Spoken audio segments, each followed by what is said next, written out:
Hi there, welcome to the Employment University. So excited to be here on the second day of the first week. So we promised that we were going to look at work today in its context, especially as it relates to employment. Yesterday we had laid a foundation that employment basically means paid work you paid for. We also mentioned the fact that there's a relationship. So without taking much time, because we would still refer back to day one, is to look at what work is. And Google has two definitions. One says activity involving mental or physical effort done in order to achieve a purpose or a result. Another one says a task or tasks to be undertaken. So let's look at those words. Activities. Any activity that is mental or physical that requires any mental or physical effort in order to achieve a purpose is called work.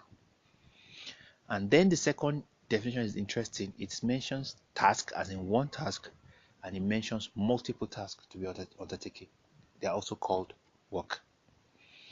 So if you combine that together, you can say a mental or physical task done in order for a purpose or a result. And if you tie this to employment, that purpose or result is basically payment.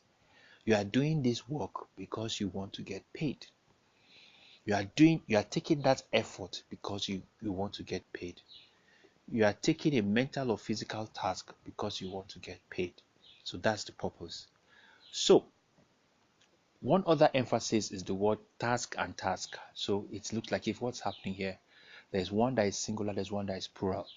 Now the best way to illustrate it is saying go and clean the house. Now when you say clean the house, it's a broad range of tasks to make it clean. You have to wash the curtains, mop the floor, wash the plates. That's already 3 tasks. And it's all called the work. And the work is called clean the house. But I can also say sweep the floor. That is also work. So if it's a one task or a combination of tasks, it is still called work. We need to emphasize that. When we take it deeper, we need to emphasize the word mental and physical, because nowadays it's quite funny. Years ago, before marrying, one of my uncles said, when I mentioned what I was doing, and that I called an academic consultant, he laughed and said, today does not have work. That's what I heard. So, and it's because academic consultant, what does that mean?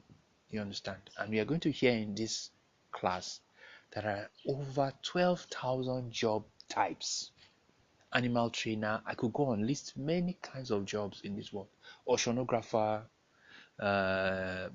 all kinds of jobs. When we get there, we'll list them out and then you would see. So once it's mental or physical, it's a job.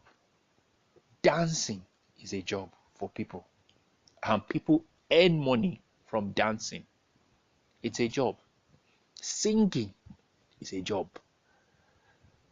So I don't want to go deep now, but once there's a physical or mental effort and it can lead to a purpose, it's a job.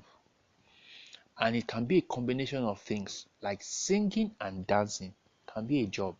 And that's what we call entertainment industry, where someone is singing in a certain way and dancing in a certain way, and he's producing entertainment, and they're paying for it. So it's a job. In that, at the employment university, we don't look down on any work that is mental, physical, and is with a purpose and result, and is within ethical limits. We don't see it as menial. So we need to emphasize these things, and I need you to think. That's why we're talking this way, in this depth. Singing and dancing can be a job, and people are being paid for it across the world. So I hope you have gotten this thing right. We hope to continue on a deeper level tomorrow. So let's understand this concept of work, let it settle down in our head, and then tomorrow we'll build on this concept. Thank you so much for your time. I hope you are enjoying the class, and I hope you are gaining something. So I'll see you tomorrow, and then we'll talk about something that is very deep and interesting.